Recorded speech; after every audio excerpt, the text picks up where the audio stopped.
All right, guys, let's get kicked off. We have DeFi 5 years from now. Looks like everybody's grabbing lunch, but that's okay. We'd love to just get started with some introductions. I think we'll go from that side over and just have everybody introduce themselves, how they got here, how they got into crypto. Hi, I'm Omer Goldberg. I'm the founder of Chaos Labs.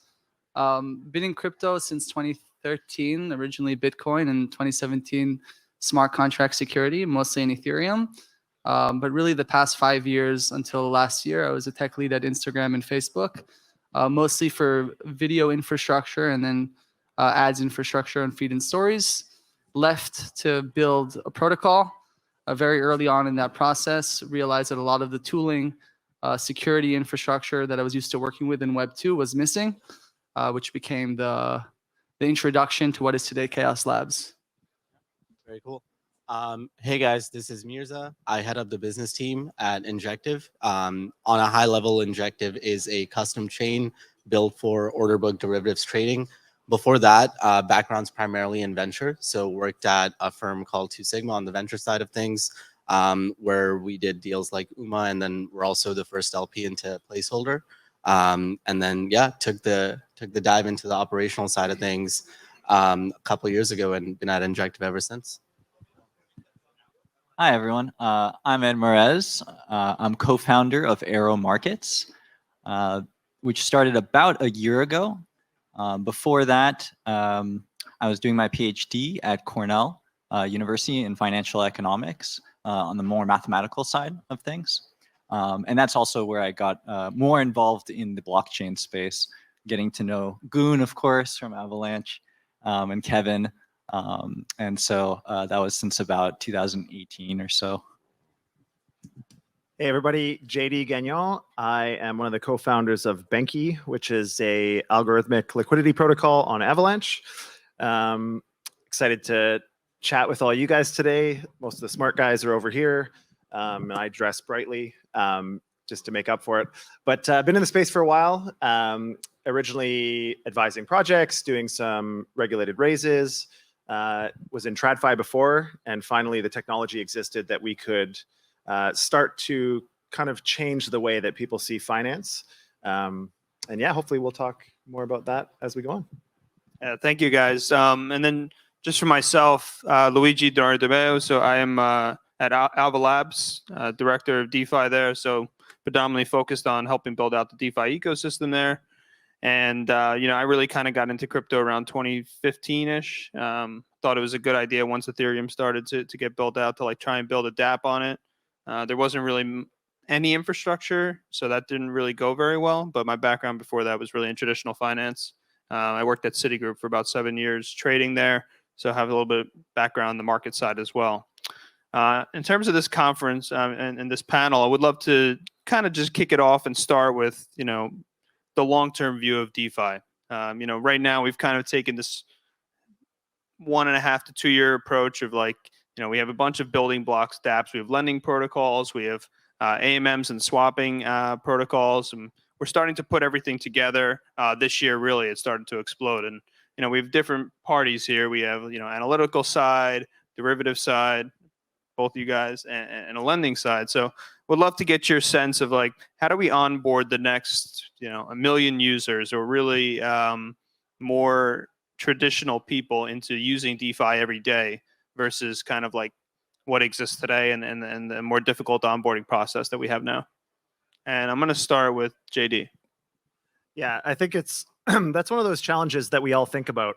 We're at that point in the space now where the technology is starting to get to a certain critical mass, where we know with a certain level of confidence that it actually works. We have guys like Omer and others that do risk mitigation and are starting to help us with data science to actually manage the protocols in a professional way. I think one of the next big evolutions of DeFi in particular is, you know, creating a certain standard of how these protocols are run. So obviously, if you're not in the space or if you're not familiar, there's, you know, over the last number of years, there's been a lot of exploit vectors, and there's been a lot of anonymous protocols that have had issues or had, you know, rug pulls and all of these things. I think the next big inflection point is when we all get together and say, hey, there's a certain standard here. The same way that there would be business practices in traditional finance, there's a certain standard that has to be maintained in terms of security and risk mitigation and following data and really understanding the risk profiles of what we are offering as a service. And when that happens, I think there will be a lot more trust in the system, even though it's intended to be trustless and intended to be, in many cases, permissionless.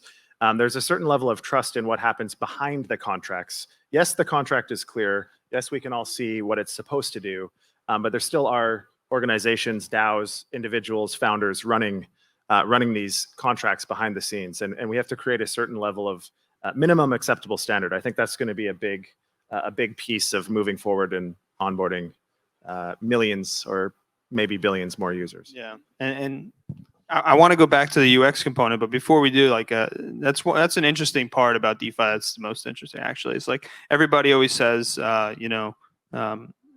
it's trustless, right? But then they also always say like, that's a great team. And, embedded in that thought of like, that's a great team is there is some trust involved in that. So I always found that to be kind of a little bit of an interesting dilemma. But, I think decentralization can mean different things depending where on the stack you're looking. Back to the UX component though, you guys are building very complex derivatives protocols. Traditional folks might not even use derivatives in TradFi, right? So, how do you guys think about what that looks like long term for DeFi? On the UX side, really. You can go ahead. Yep. Yeah. So, I think one of the things that you see in traditional markets about derivatives is that the majority of them are actually OTC, and they're in the hands of very specialized individuals, very, very specialized. And people make tons of profits on those. And one of the things that should be a focus in DeFi is bringing these derivatives that would have typically been held by these insiders to the general public. Now, there's a challenge in that, just like Luigi was talking about, in that they are oftentimes pretty complicated, and understanding the risks that are involved in that is something that we need to focus on. Okay, so how do we do that? One of the things, at least that we're doing at Arrow Markets, in our UI UX design is we're trying to bring a series of questions to the users that will help them pick the right option for them. So what we do at Arrow is right now, we're an options protocol primarily. And we have kind of two different workflows for users. There's a hedging side and there's a speculation side. And within the hedging side, we ask three very simple questions.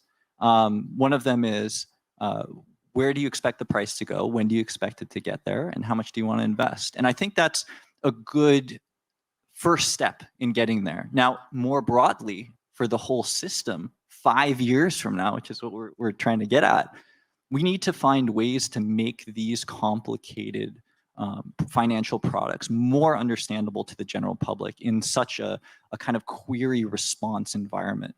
And bring this huge system of financial derivatives to the masses, because it really does dwarf traditional equity markets.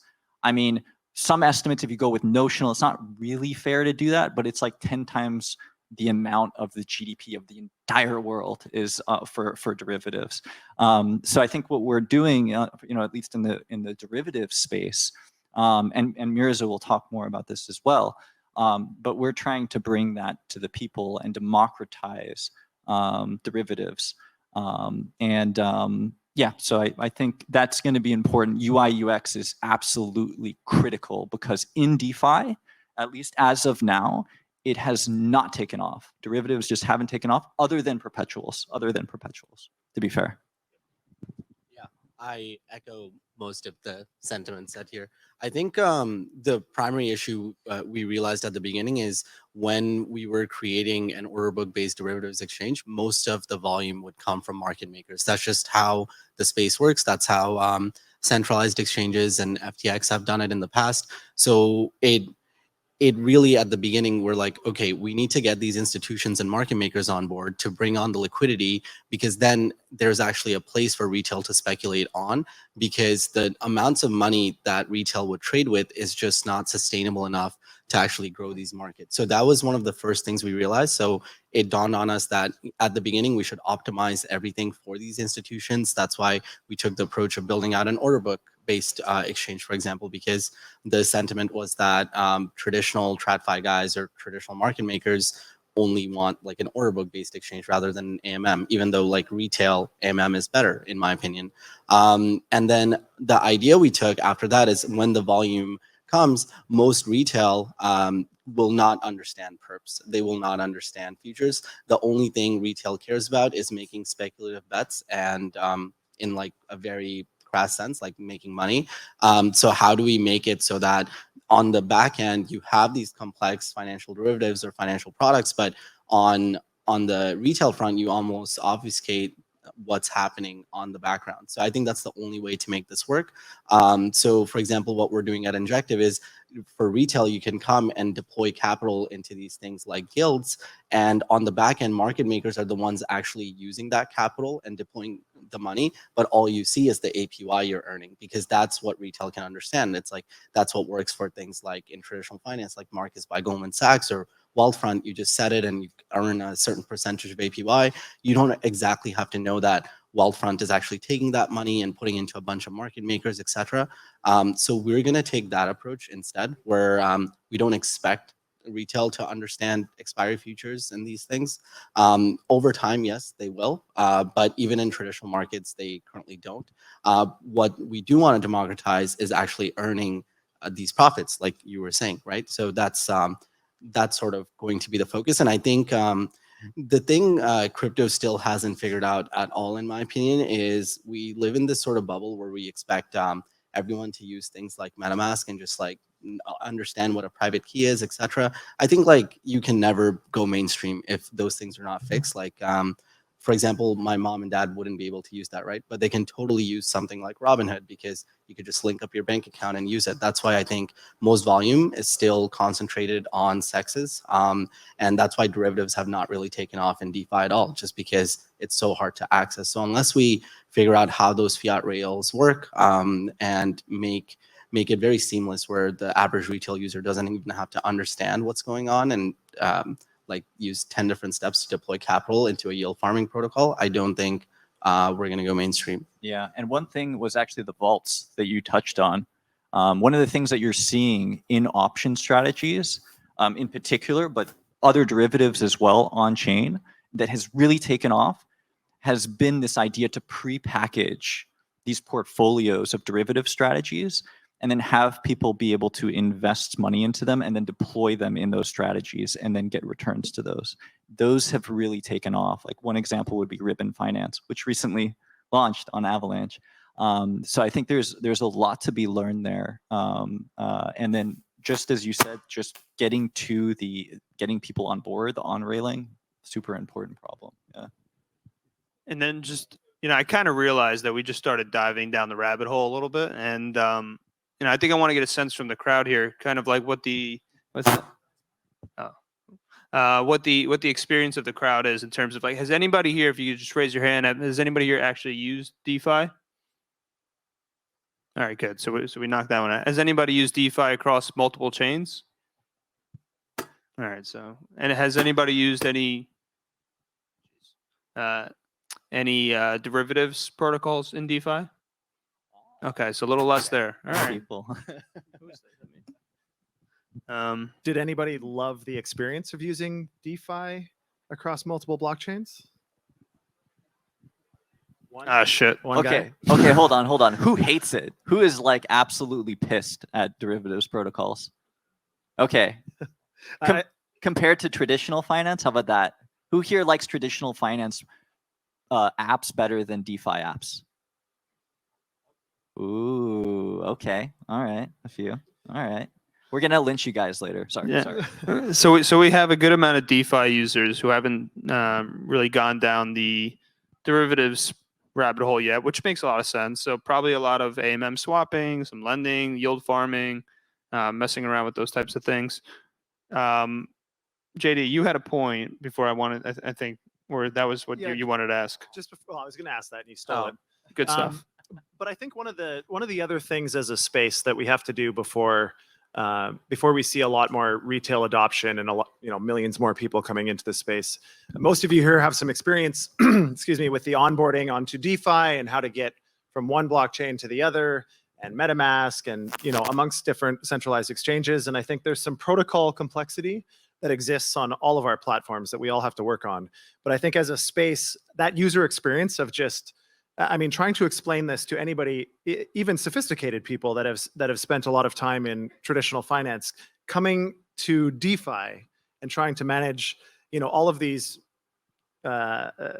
bespoke UIs with complex protocols, and we're all trying to do things that are a little outside the box.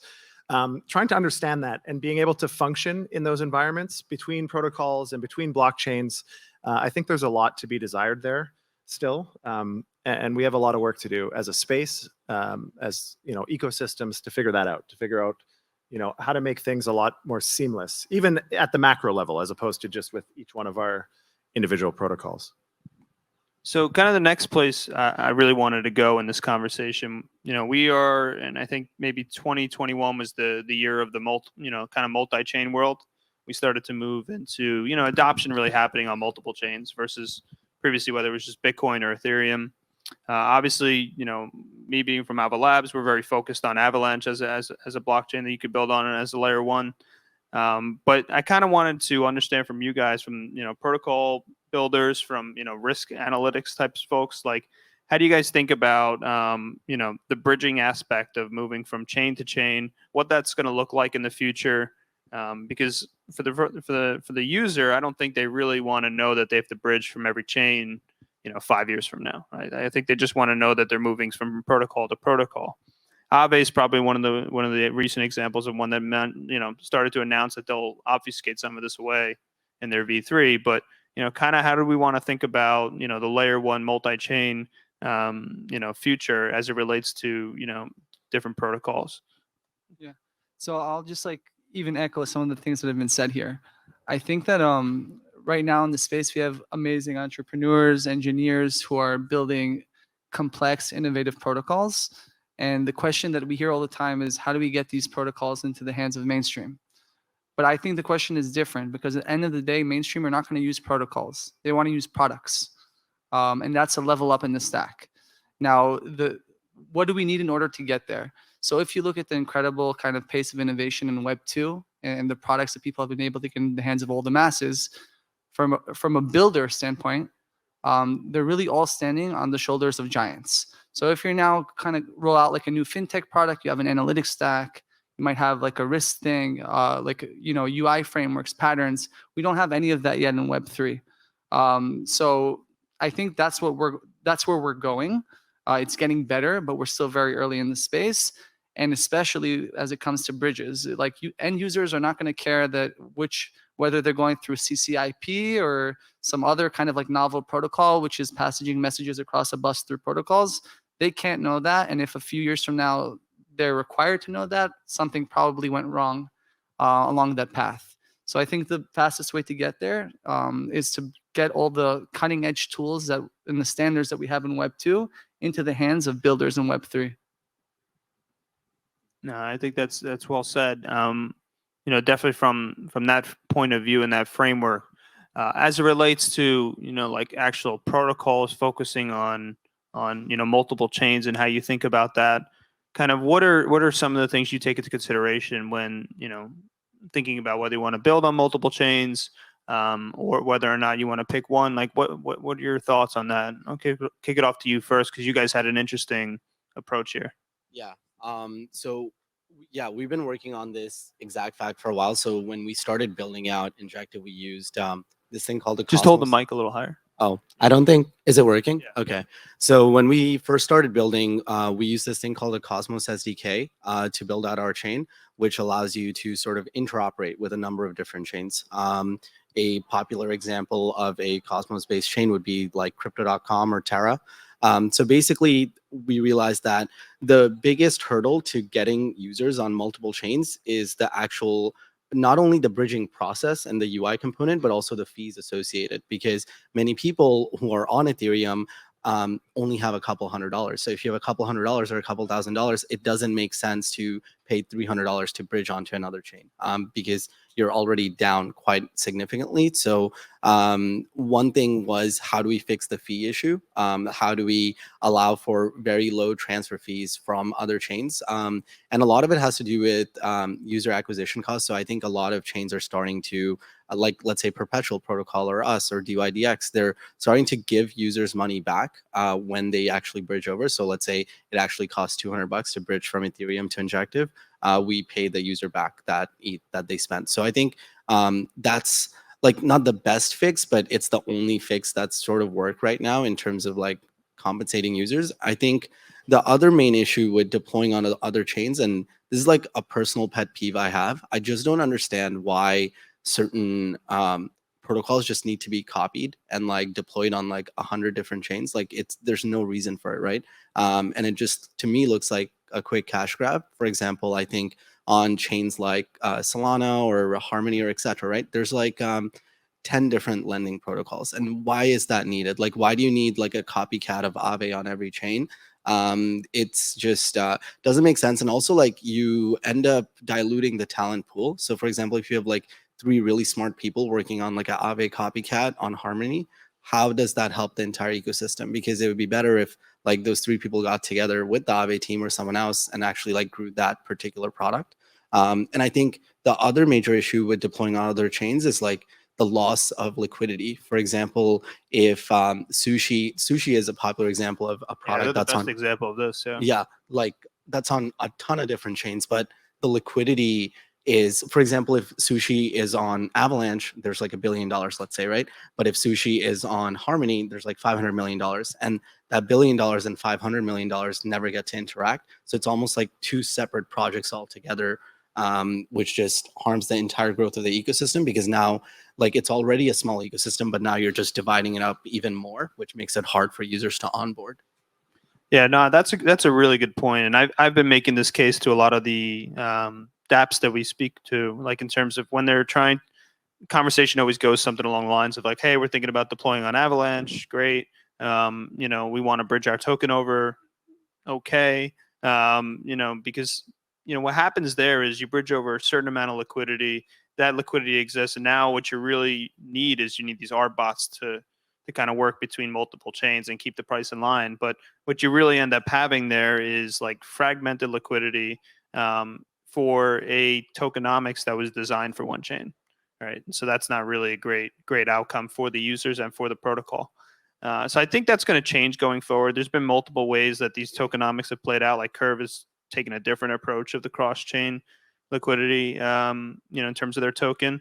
And then, you know, DeFi Kingdoms with announcing coming Avalanche, you know, they chose a totally different approach in terms of like, let's make another token for that specific chain where the community can coalesce around that one token. So I think you might see more of that going forward. You know, so JD, you've built on Avalanche. You know, I know you've also looked at other chains and you kind of like focused on that. But how do you think of like Benki and other products that you're focused on? Like, how do you think of what that might look like across multiple chains, whether it's necessary, whether it's not necessary, how you grow communities on multiple chains? Yeah, it's a good question. Something we think about quite a bit is what is the consequence of launching on a separate network. So we picked Avalanche on purpose, which we'll probably talk about later, why we picked Avalanche and what the expectations are for the future. But we get a lot of interest from other blockchains saying, or other L1s saying, hey, you know, we'll support you if you come over here. And there's an interesting dichotomy, right? Because I think there is some use in some protocols going multi-chain. Aave has gone, you know, multi-chain, and they're kind of one of the pioneers in the lending space. So it helps a chain when they're first launching DeFi to have a trusted name, someone that has protocols that have been battle tested. And there's a certain level of additional trust, and it kind of jump starts DeFi in certain places.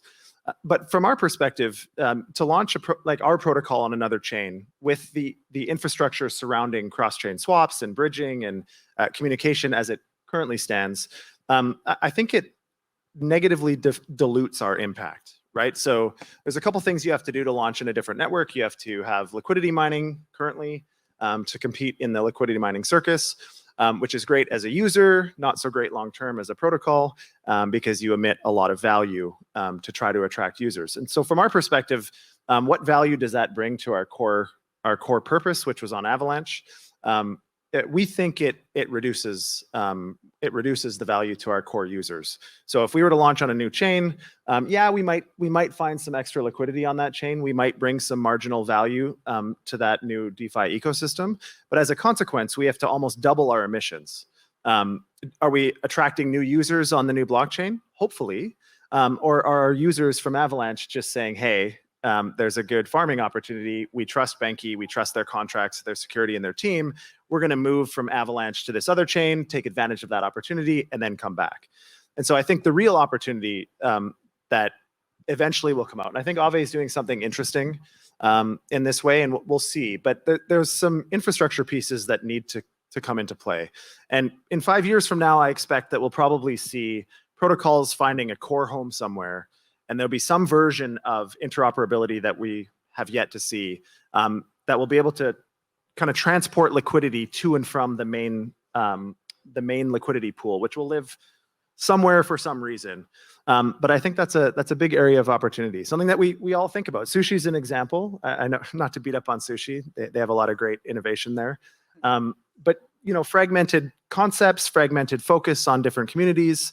I'm not sure if it adds any marginal value. I don't know if it's like a beating up thing. It's just a matter of like you can very clearly see two different approaches of like Curve versus Sushi of the multi-chain approach. And in Curve's approach, it's everybody goes to Ethereum to fight over the token. And in Sushi's approach, it's like sort of the opposite, right? Because there's not enough of the token on any other chain, and so you just can't get access to it at all. So I think having that special utility for the token and not fragmenting the liquidity too much is super important. But there's also some value too in just bringing validation to new ecosystems. Sure. So not everybody should go multi-chain, but I think when Aave and Curve go to a new network, it does in fact bring some trust into that network and says, okay, some of the leaders in the market have learned enough about the new blockchain that they trust it, they respect the team, and they're willing to launch here, and it allows other protocols to come on behind that. And so there is some value. I just don't think value for all of us. Yeah, I think that's fair. Also going back to the aspect of for 5 years from now, once bridge technology makes it possible to stream things almost costlessly across chains, I'm not so sure it'll be such an issue then. Because then liquidity can be shared so easily, especially if wrappings are cheap on multiple chains. And it'll just be expected that the different protocols will share these aspects because a lot of the functionality just won't be as good unless they do. So, yeah. Will you even know that you're on a different chain? I mean, I think as the user, Hopefully you probably will not Hopefully not, know, yeah. right? If you had to add a new RPC every time you use a new chain, I think that's probably not the way the industry needs to go in the future. I think that's something we think about a lot as it relates to Avalanche when it comes to subnets and things like that. We're going to have multiple subnets. We don't want somebody to put in a new RPC every single time they have to get to a new subnet. I think bridging security is an interesting one that we haven't really talked about yet, but there's a lot of different bridging options. And in many cases, there's not like a canonical wrapping standard on every chain. So as protocols, we have to say, okay, which bridge assets are we going to trust? Which is very difficult to trust most at the moment. And how are we going to build pools around those? Are we going to wrap them ourselves and take that liability of custodying assets to wrap into a different standard? And I think bridge security is something, at least as a user, that I think about a lot. I mean, not only are they expensive, but most of them have different ways of doing it. They're somewhat centralized. There's an authority somewhere generally that has to custody those assets. I think from a user experience perspective, that has to level up a little bit before we see proper interoperability. Yeah, no, I mean, I think it's a great point, right? Like even for Avalanche in particular, our bridge has definitely onboarded a lot of users and value, but having a lot of value locked up in a bridge forever, it's just not the way you want to build like a network forever, right? It's just not how you want it to grow organically. So we've kind of been seeing that change in terms of like we launched, we announced native USDC and USDT. So those can now start growing on their own in terms of liquidity. And then, we're also seeing native growth just on the ecosystem. We're seeing new protocols launch and native growth there. But kind of like going back towards this view of like 5 years from now, what DeFi looks like. We talked about bridges. Hopefully we don't have to touch them. We talked about chains. Hopefully we don't have to know that those exist. And we talked a little bit about like the wallet front. I kind of wanted to get your guys' thoughts on, what the wallet front could look like. Is it really that bad? Or do you think it's, sufficient for a user in Web 2? I think that the wallet is the culmination of the two things that we just discussed, which is what layer you're interacting on, and then how do they communicate between one another. Earlier, like kind of to also echo what was said in one of the earlier panels, your wallet is going to need to support multiple chains, multiple type of assets, and you're not going to want to know what's happening underneath. But I think we're only going to really see that resolved after we fix kind of multi-chain communication in bridge security. Once that's resolved, then you can build a UX on top of that. But I think that it's really challenging to build like a powerful UX that is supposed to kind of cover all of the gaps that we have in infrastructure and still in some cases core technology. So I think that will be kind of the downstream effect of solving those earlier problems.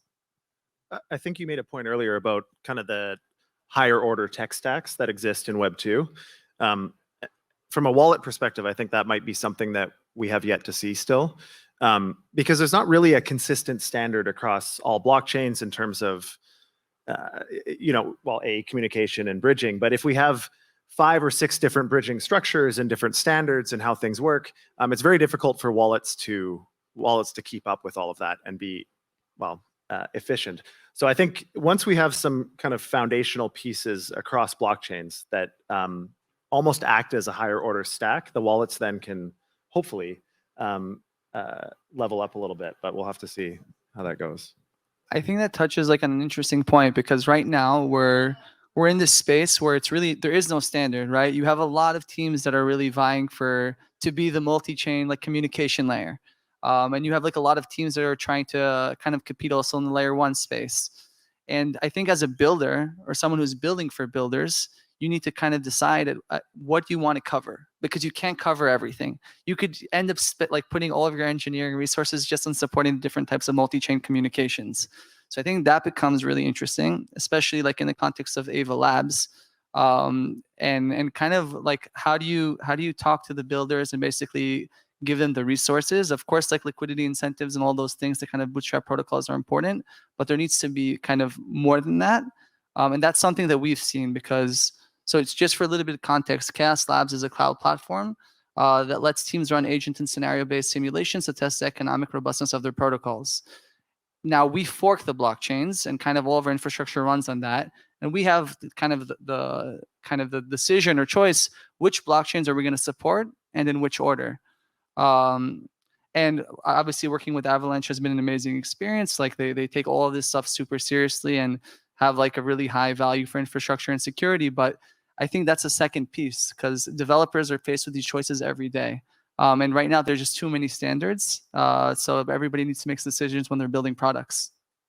So I actually have one question for you, Omer, on this topic. Coming from the Web 2 space, and a lot of the underlying protocols that built Web 2, they're open source. That came from open source communities. How did that develop towards the standard? And maybe we can learn something from that to Web3 in terms of applications to bridges and tokens across chains. So first of all, like today, like the main, I guess, communication protocols everybody are used to is like HTTP, HTTPS. A layer beneath that, there's like TCP/IP, and there's also kind of UDP streaming if you're talking about videos or stuff that's more real time. Now, like what's really interesting is like these are super technical pieces of infrastructure. And you'd think that it's very easy to understand which one is better. You might look at things such as like speed or throughput, things of that nature. And case in point, I don't even remember the name of the protocol, but there were several protocols that had better throughput and which were more efficient than kind of like TCP/IP in terms of how much data they could transfer over the network, and they didn't emerge.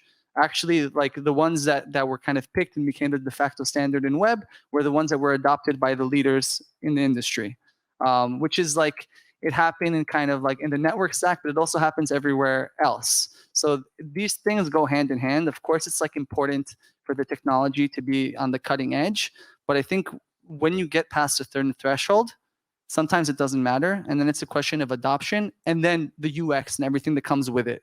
So those have to go together after you pass the threshold. Having said that, a lot of the stuff in DeFi doesn't always pass the threshold. So that's a different kind of story and question.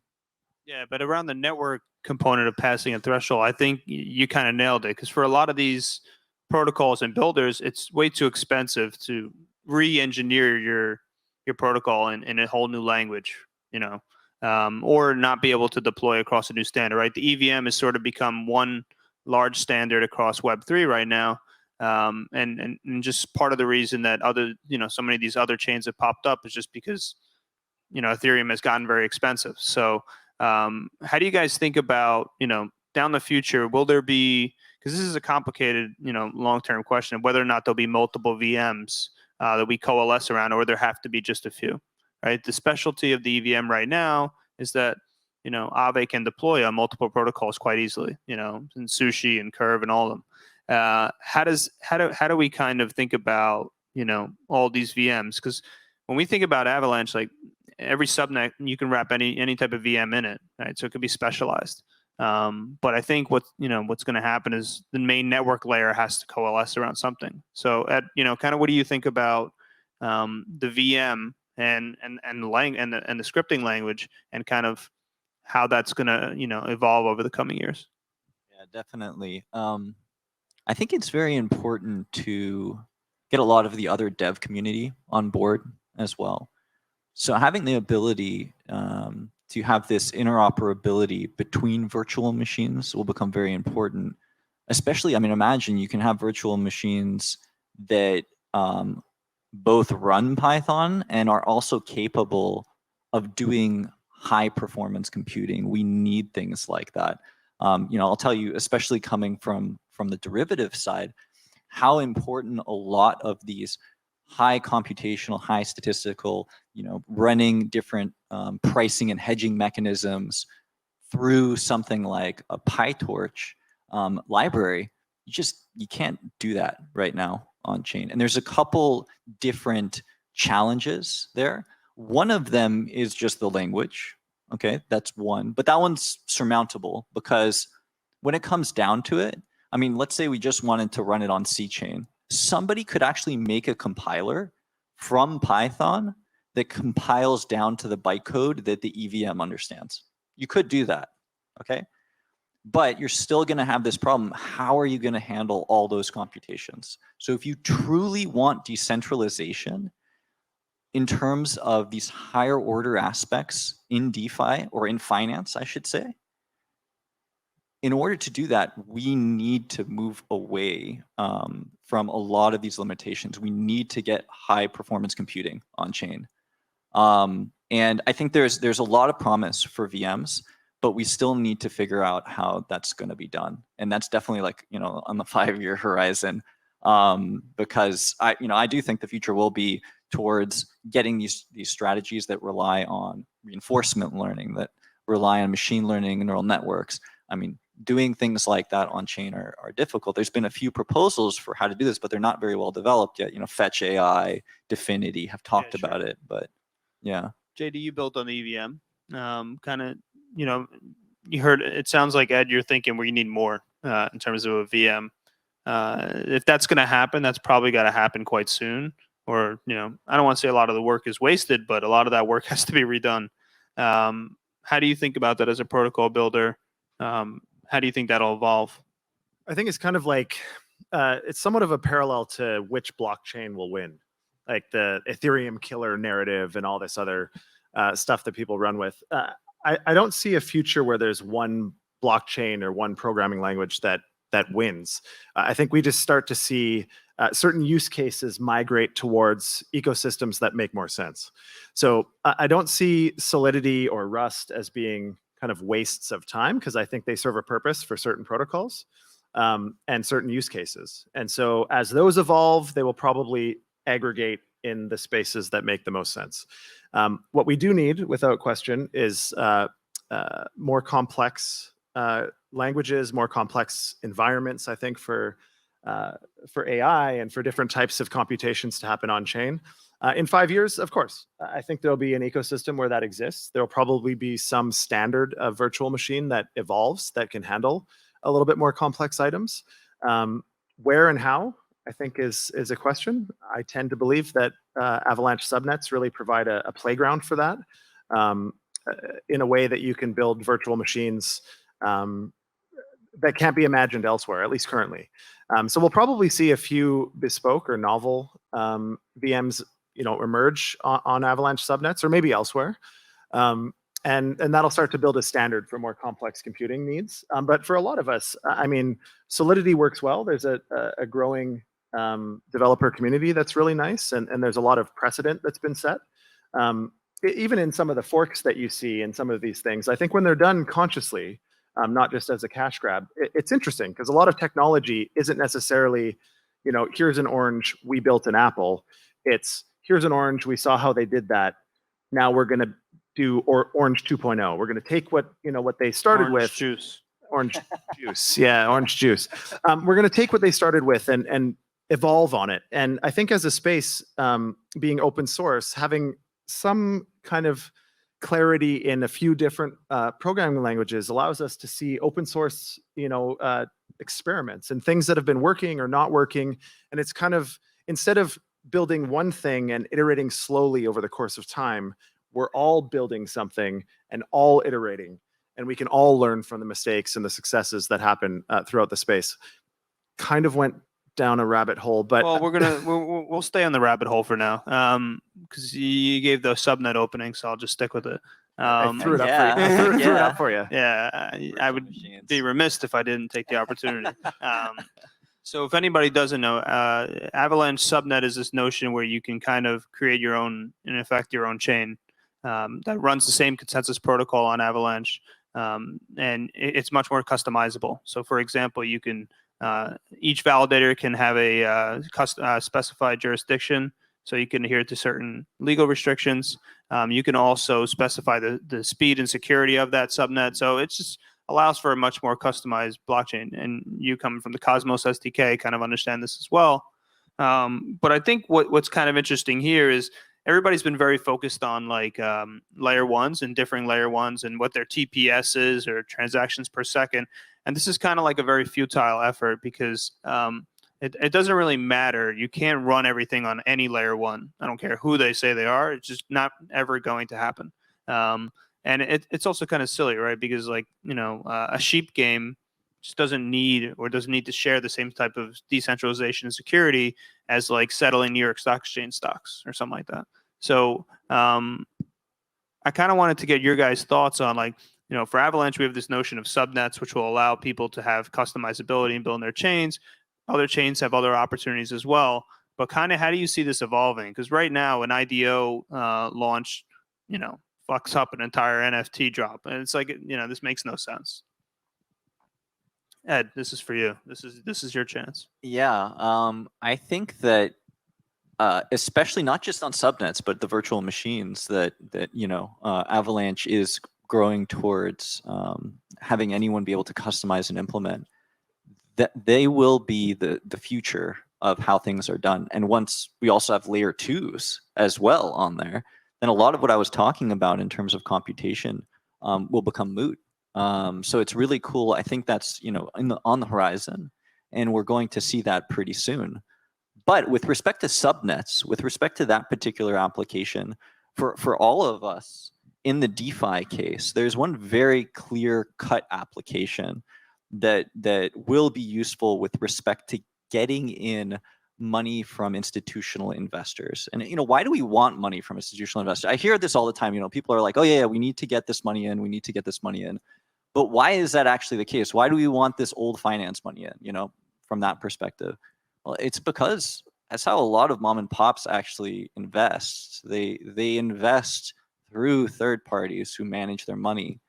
It's not just about being open in finance. So even though you can't call DeFi open finance and anyone can participate, there's a big knowledge barrier. How do you expect your mom or dad or your grandparents to be able to interact with these protocols, understand what they're doing while also having a full-time job. It's just not quite there. So with respect to what will happen with subnets, and this is on the very near horizon, this isn't 5 years, this is months away, we can have things like at least KYC be done. And then once those subnets are permissioned and you have regulators more comfortable with using them, then you can get more hedge funds that will use them, and they manage things like pension money, okay? And then that pension money could then use our protocols and feel more comfortable, at least at that respect. But there's one other thing that we're actually missing with respect to that, to make that traditional finance, this pension fund, that type of money come into the space.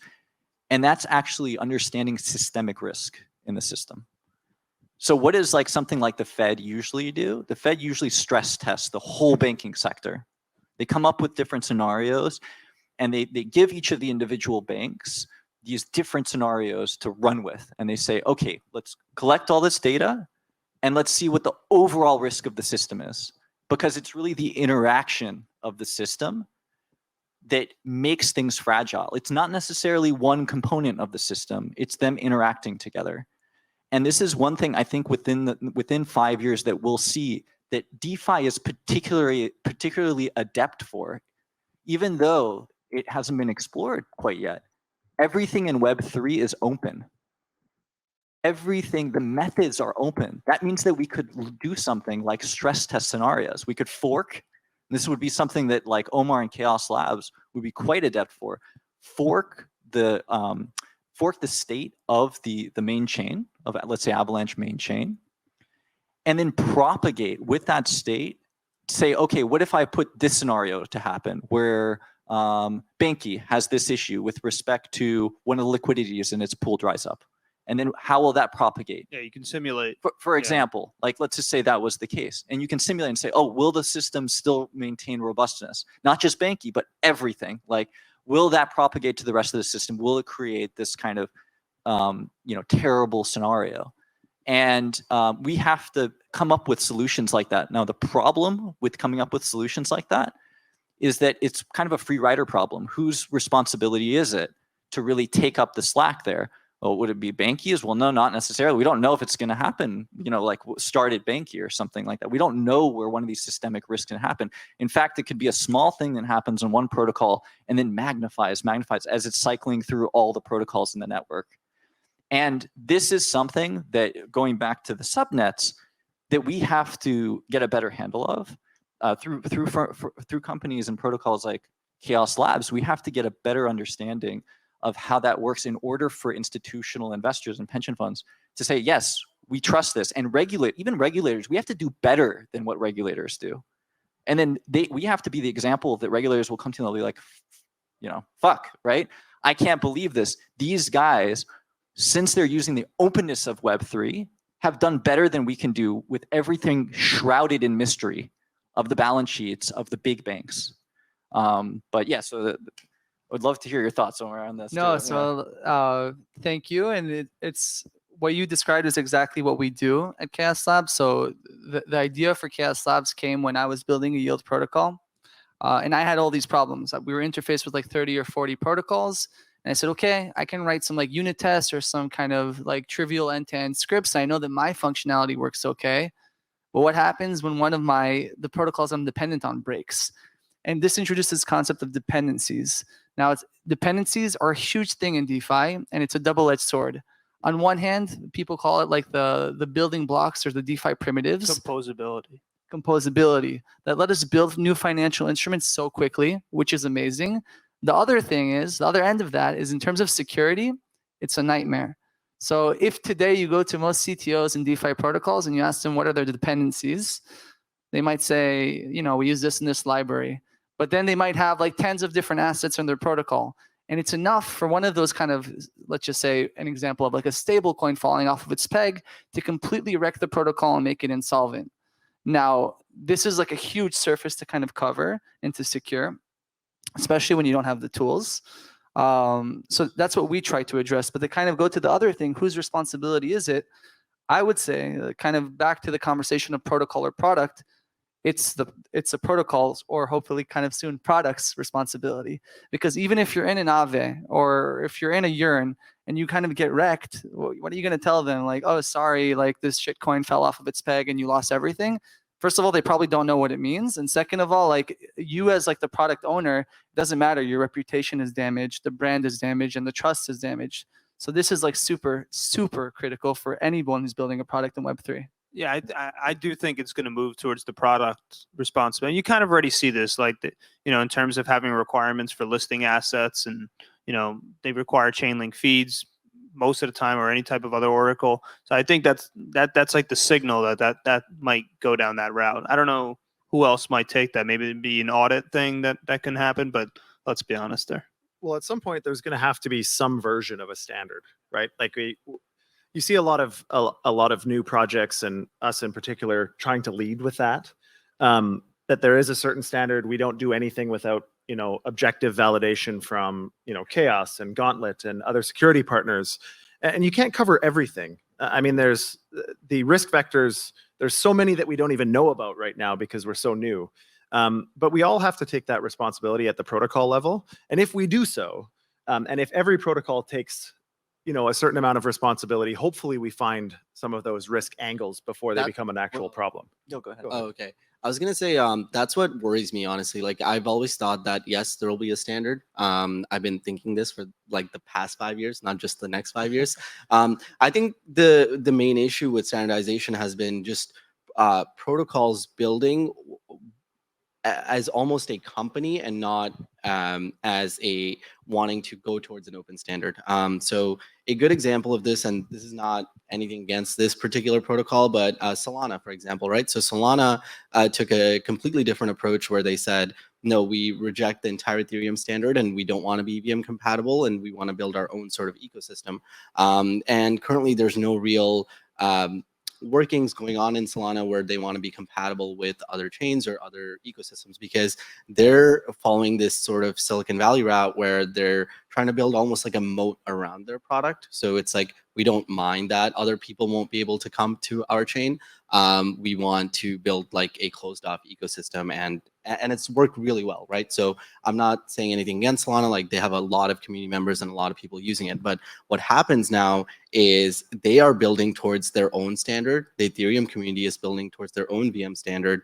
And new chains that come out think, wow, this might be the way to make a really big product and a really big community. Like, we should build our own standard. Like, what's the point of us copying someone else when we can just kind of reinvent the wheel and build our own sort of ecosystem? So I think like that's what detracts from this idea of composability, where each project is treating themselves as like a private startup. And we're all startups, we get it. Like, yeah, you want to have a competitive edge, etc. But it's not good for the long term of the ecosystem if you don't have those rigid standards, not just for composability of VM layers, but also even like typical layers. Like, think about the NFT standard on Ethereum that doesn't exist on Solana, for example, or not just Solana. I'm gonna stop using their name, but like, let's say like another chain, like Algorand, for example. Algorand, for example, doesn't use the Ethereum standard for NFTs. So I think that's what creates these fragmented liquidity pools, fragmented VM ecosystems, and just overall fragmented ecosystems. So it's just like a cascading effect that just negatively impacts all of crypto. I'll just say quickly about. No, go ahead. Yeah, just about the standards and things kind of converging. I would say that for this, so the way that I think about it is that history doesn't repeat itself, but it rhymes. So if you look at Web 2 and you're dealing with like a sensitive data, it's customer data or whatever it might be, there's a set of regulations, right? There's every like chief security officer or CTO needs to make sure that that he has solutions in place for all of this stuff, because otherwise, when there's a leak, and there's always going to be a leak, because security is it's asymmetric, right? You do 99 things and then the attacker finds the other one. So they're going to get like in big trouble, whether it's from the SEC or any other type of regulating body. And that's the emergence of a standard. And DeFi right now is moving so fast that we don't have that, which is amazing. But that is what we're going to see, in my opinion. It would be great if the regulators didn't create the standard, though. Well, in our case, I don't think they can, because they don't understand the technology. So like they're going to need to work closely with some of the leaders in the space to basically understand that. That's my take on it. TBD how that's going to work out, but there is going to be some standard. It's not going to be the Wild West. When you go into a protocol, it's not going to be YOLOing and degenning and this is beta software, but was like 5 billion TVL locked into it. So Yeah. those are like signs of early days. No, okay, so absolutely, the economist in me is going to push back a little bit here because what you see typically when regulations come in is a huge crash. It's happened many times. I mean, the Federal Reserve was, founded because there was a backstop by JP Morgan. The actual person, JP, was out there and was like, I see the system collapsing. I have to inject capital, and took that hit and then lobbied towards the creation of the Federal Reserve. Now we have to figure out a way, I think, before something like that happens, where it's community driven. So even though, it's not necessarily any one of our protocols that would fail, the whole system interacts in a way that fails. And we have to also separate the two kind of things. There's the question of standards for protocols and things like that at the much more technical level, but then there's also standards for how the economics are done, what the economic attack vectors are rather than the technical attack vectors. And on the economic attack vectors, I think what'll be really cool to see in the next 5 years is an emergence of, and this would be a place where the platform is very important, but of a platform DAO that could then make sure to hire third parties to do these simulations on the entire economic or DeFi ecosystem of that goes through these different scenarios, just like the Fed does or something similar. But ours will be even better because all of the methods are completely open and we can see balances. We can see how things on the network propagate as you go through these different scenarios. I think we have a huge opportunity to show people how it should be done. Governments, like, this is the way that finance should be done. Yeah, and sometimes it doesn't happen yet just because there's not a good enough standard available, right? So people might coalesce around something that's really That's true. special when they see it. Maybe they haven't seen it yet, and maybe that's why it hasn't happened yet. So I do think we have, in the last year, we have started to develop some standards in terms of like kind of how crypto works. Like, generally speaking, it's much easier to interact with various chains. It's much faster. It's all these things are starting to happen. So I think that'll be, we're growing in the right way, but we have a long way to go. I want to take a step back and just like see if we can kind of like get the audience involved at all. Is that possible to have questions asked or no? Oh, no, we're not. All right, perfect. All right. Well, it was just kidding. Well, Ed, thank you for talking so much. So no, I'm kidding. Sorry.